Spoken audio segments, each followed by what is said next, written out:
اسلام کے دعوت نامے دے کر غیر مسلم عرب رئیسوں اور پڑوسی بادشاہوں کی طرف روانہ فرمایا۔ اسی سلسلے میں ایک خط حضرت حارث بن عمیر رضی اللہ تعالی عنہ کے ہاتھ بصرہ کے عیسائی حاکم حارث بن شمر کو بھی بھیجوایا گیا۔ جب حارث بن عمیر رضی اللہ تعالی عنہ بلکہ کے علاقہ موتا پہنچے تو وہاں کے عیسائی حاکم شرجیل بن عمر نے آپ رضی اللہ تعالی عنہ کو گرفتار کر لیا اور سفارتی آداب و اخلاقیات کی دھجیاں اڑاتے ہوئے حضرت حارث رضی اللہ تعالی عنہ کو بے دردی سے شہید کر ڈالا۔ جب حضرت حارث بن عمیر رضی اللہ تعالی عنہ کی شہادت کی خبر رسول کائنات امام الانبیاء جناب محمد الرسول اللہ صلی اللہ علیہ وآلہ وسلم کو پہنچی تو آپ صلی اللہ علیہ وآلہ وسلم بے حد دکھی ہوئے۔ آپ نے حضرت زید بن حارث رضی اللہ تعالی عنہ کو 3000 مجاہدین کے ساتھ حضرت حارث رضی اللہ تعالی عنہ کے خون کا حساب لینے کے لیے موتا کی طرف روانہ فرمایا۔ یہ 8 ہجری کا واقعہ ہے۔ لشکر روانہ فرماتے ہوئے آپ صلی اللہ علیہ وسلم نے فرمایا، اگر دشمن سے لڑتے ہوئے زید شہید ہو جائیں تو لشکر اسلام حضرت جعفر بن ابی طالب رضی اللہ تعالی عنہ کی زیر قیادت لڑے۔ اگر حضرت جعفر رضی اللہ تعالی عنہ بھی رائے خدا میں جہاد کرتے ہوئے جام شہادت نوش کر لیں تو اسلامی فوج کی قیادت حضرت عبداللہ بن رواحہ سنبھال لیں۔ اگر وہ بھی خالق حقیقی سے جا ملیں تو مسلمان جسے چاہیں سالار لشکر چن لیں۔ شرجیل بن عمر کو جب اسلامی فوج روانہ ہونے کی اطلاع ملی تو اس نے زور و شور سے جنگی تیاریاں شروع کر دی، ساتھ ہی روم کے بادشاہ سے مدد طلب کی جو اتفاق سے ایک بڑے لشکر کے ساتھ اسی علاقے میں موجود تھا۔ شہنشاہ روم نے 1,00,000 فوجی شرجیل کی مدد کے لیے بھیج دیے۔ اسلامی لشکر جب موتا کے قریب پہنچا تو اسے دشمن کی اتنی بڑی تعداد اور وسیع پیمانے پر جنگی تیاریوں کا پتہ چلا۔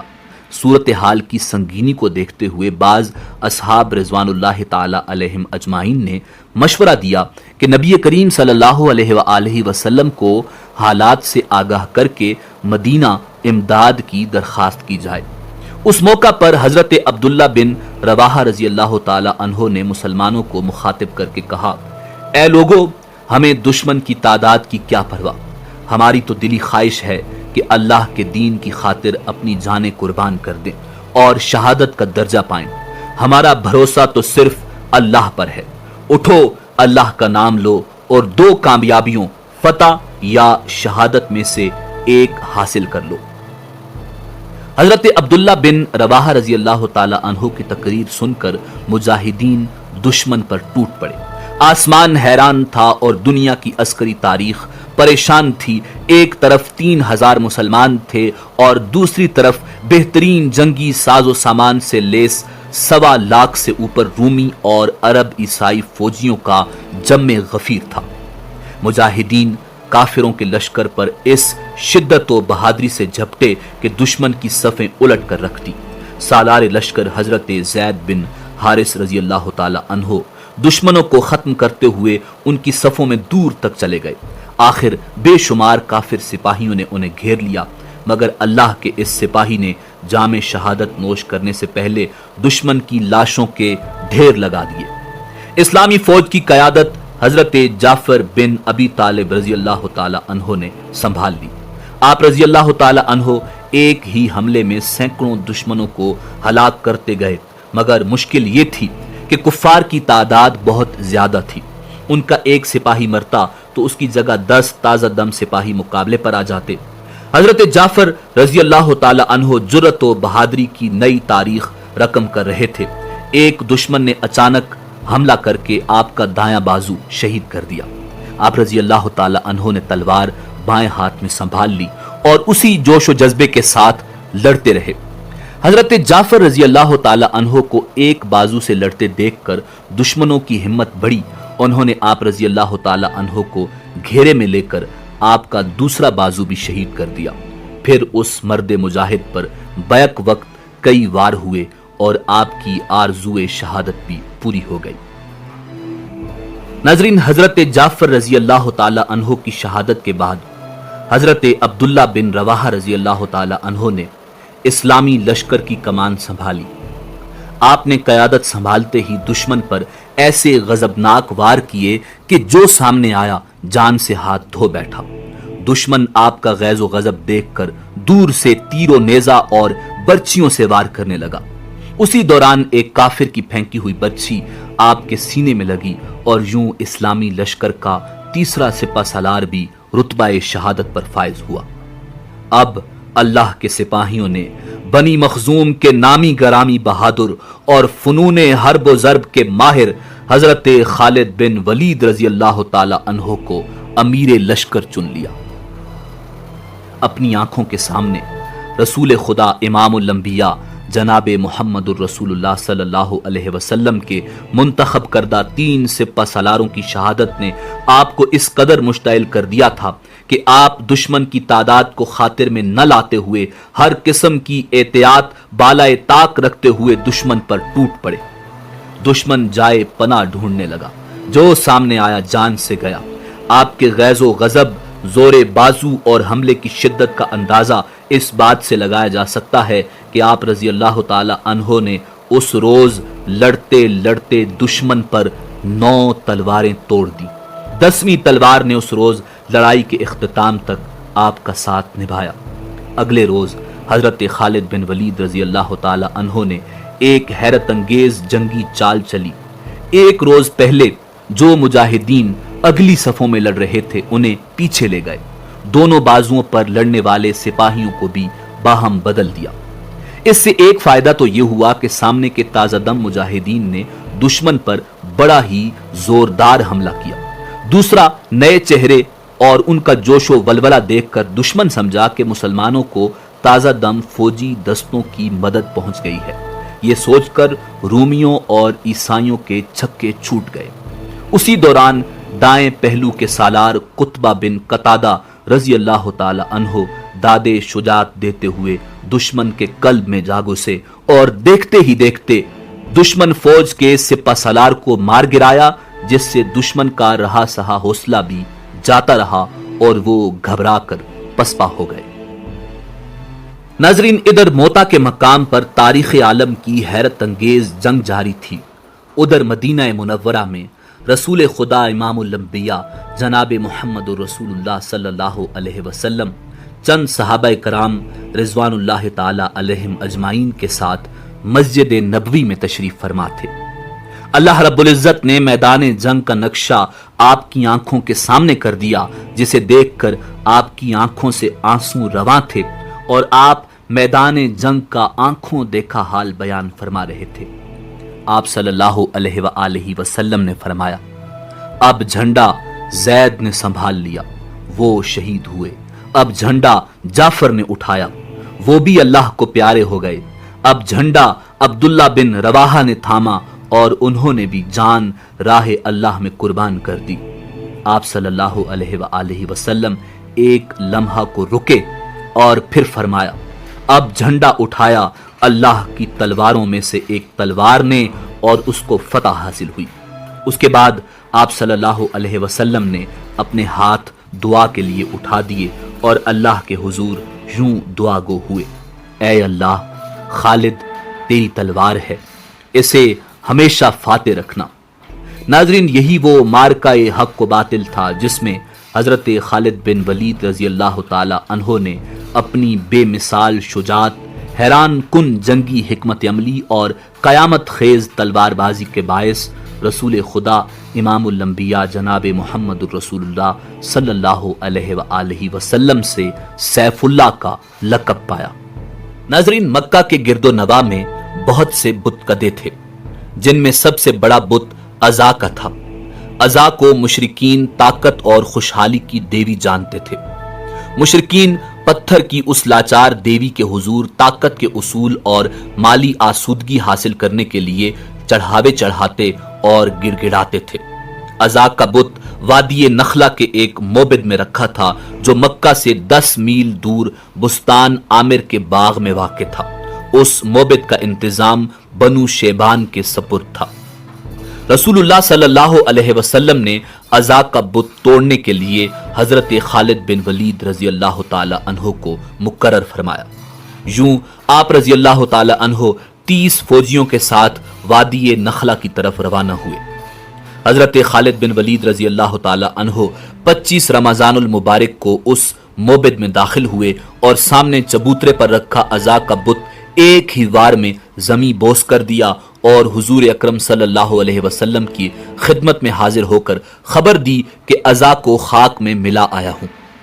رسول اللہ صلی اللہ علیہ وسلم نے فرمایا، نہیں خالد، تم عزا تک نہیں پہنچ سکے، واپس جاؤ اور اصلی بت کو توڑو۔ دراصل مشرکین نے طاقت کی دیوی کی حفاظت کے لیے 2 بت بنا رکھے تھے، ایک اصلی اور دوسرا نقلی۔ حضرت خالد بن ولید رضی اللہ تعالی عنہ رسول اللہ صلی اللہ علیہ وسلم کا حکم پا کر فوراً واپس پلٹ آئے۔ آپ کو واپس آتے دیکھ کر موبد کا پروہت داسیوں سمیت بھاگ گیا۔ جاتے جاتے وہ عزا کے گھلے میں تلوار لٹکا گیا کہ طاقت کی دیوی خود ہی حضرت خالد بن ولید رضی اللہ تعالی عنہ سے نمٹ لے گی۔ حضرت خالد بن ولید رضی اللہ تعالی عنہ عزا کے اصلی بت کو توڑنے کے لیے آگے بڑھے تو ایک لڑکی نے بازو پھیلا کر آپ کا راستہ روک لیا۔ آپ نے پہلے وار میں ہی اس کے سر کو تن سے جدا کر دیا اور دوسرے وار سے خوشحالی اور طاقت کی دیوی پاش پاش کر دی۔ فتح مکہ سے 15 روز بعد حضور نبی کریم رؤوف الرحیم صلی اللہ علیہ وسلم کو خبر ملی کہ بنو ثقف کا حکمران آس پاس کے ساتھیوں کے ساتھ مل کر مسلمانوں کے ساتھ فیصلہ کن جنگ کی تیاری میں مصروف ہے۔ آپ صلی اللہ علیہ وسلم 12,000 مجاہدین کے ساتھ اس خطرے سے نمٹنے کے لیے 27 جنوری 630 عیسوی کو مکہ سے روانہ ہوئے اور 31 جنوری کو حنین کے قریب ایک گہری وادی میں اتر گئے۔ مالک بن عوف نے مسلمانوں کی آمد کی خبر پا کر انتہائی چالاکی سے کام لیتے ہوئے اپنی فوج کو وادی کے پیچ و خم میں یوں چھپا دیا تھا کہ مسلمانوں کو اس کی کانوں کان خبر نہ ہوئی۔ 1 فروری 630 عیسوی کو اسلامی لشکر کا ہر اول دستہ، جس کی قیادت حضرت خالد بن ولید رضی اللہ تعالی عنہ کر رہے تھے، گھات میں چھپے دشمن سے بے خبر وادی حنین کے تنگ دھرے میں داخل ہوا۔ تاک میں بیٹھے دشمن نے اس پر تیروں کی بارش کر دی۔ مسلمانوں کے لیے یہ حملہ قطعی غیر متوقع تھا۔ دوسری طرف مجاہدین کا دستہ جس راستے میں داخل ہو چکا تھا وہ بے حد تنگ تھا۔ مجاہدین پر کئی اطراف سے بے تحاشا تیر برس رہے تھے۔ مسلمانوں کو سنبھلنے کا موقع نہیں مل رہا تھا۔ نتیجتاً ہر اول دستے میں بھگدڑ مچ گئی، گھوڑے بے قابو ہو کر الٹ پڑے۔ حضرت خالد بن ولید رضی اللہ تعالی عنہ اپنے سپاہیوں کو پکار رہے تھے، مگر ایسا شور اور افراتفری مچی تھی کہ کوئی آپ کی آواز نہیں سن رہا تھا۔ ساتھ ہی آپ رضی اللہ تعالی عنہ چند ساتھیوں کی مدد سے حملہ آوروں کو روکنے کی کوشش میں لگے ہوئے تھے۔ آپ کی توجہ بٹی ہوئی تھی۔ دشمن نشانہ تاک کر آپ پر تیر برسا رہا تھا۔ کئی تیر آپ کے جسم میں اتر چکے تھے، مگر آپ ڈٹے ہوئے تھے۔ آخر زیادہ خون بہ جانے کے باعث آپ بے ہوش ہو کر گھوڑے سے گر گئے۔ اس دوران ہر اول دستے کے پیچھے آتا اسلامی لشکر بھی اس تنگ راستے میں داخل ہو کر گھات لگائے دشمن کے تیروں کی زد میں آ چکا تھا۔ اسلامی لشکر ابھی ناگہانی برستے تیروں سے نہ سنبھلا تھا کہ شکست کھا کر پسپا ہوتا ہر اول دستہ اس سے ٹکرایا۔ اسلامی لشکر میں شدید افراتفری پھیل گئی اور سپاہی ادھر ادھر بھاگنے لگے۔ اس وقت اگر کوئی میدان جنگ میں ثابت قدم تھا تو وہ رسول کائنات امام الانبیاء جناب محمد الرسول اللہ صلی اللہ علیہ وآلہ وسلم اور ان کے چند جانثار صحابہ کرام رضوان اللہ تعالی علیہم اجمعین، جن میں حضرت ابو بکر صدیق رضی اللہ تعالی عنہ، حضرت عمر فاروق رضی اللہ تعالی عنہ، حضرت علی کرم اللہ وجہ الکریم اور حضرت عباس رضی اللہ تعالی عنہ شامل تھے۔ ناظرین، اس وقت چند مسلمان سپاہی بھاگ رہے تھے اور دشمن ان کا تعاقب کر رہا تھا۔ اس نازک موقع پر حضرت علی کرم اللہ وجہ الکریم نے کمال جرت سے کام لیتے ہوئے حملہ آور دستے کے سالار کو مار گرایا۔ کئی صحابہ